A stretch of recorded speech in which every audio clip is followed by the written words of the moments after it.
زماره طرفه تاسو ټول ته لوی اختر ډیر ډیر مبارک شه.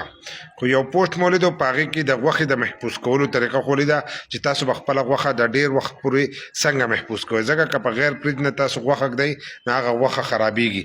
که یو ورځ یې کېښودل نو په بله ورځ باندې هغې بین کړی بیا هغه غوښه چې ده هغه د خوراک نه او ستاسو د کار هم نه هغه به تاسو کچرې ته ګزارئ. نو په دې کې طریقه خولې ده او پوسټ نن سبا ډېر زیات وایرل هم دی.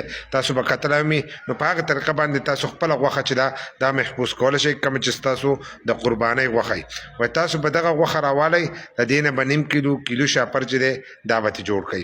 کیلو شاپر به ترې جوړ کړئ. ستاسو په محله کې چې وایي کم غریبانه نه ستاسو په خوا وشه کې چې کم غریبانه نه وایي هغې غریبانانو له چې دی وایي دغه غوښه به ورکوئ. چې دغه غوښه یې ورکړه نو وایي دا غوښه چې دی دا به د قیامت د ورځې پورې چې دی دا به نه خرابېږي. نو ډېر ښکلی تحریر چې دی هغه لیکلی دی. نو ستاسو د دې په باره کې څه خیال دی؟ که دغه غوښه تاسو په دې طریقه باندې ورکړو نو د قیامت د ورځې پورې چې دی دا به نه خرابېږي. په فریج کې چې دی هم د څو ورځو پورې د هغې نه وروسته چې دی دا خرابېږي. نو د دې په باره کې ستاسو خیال څه دی؟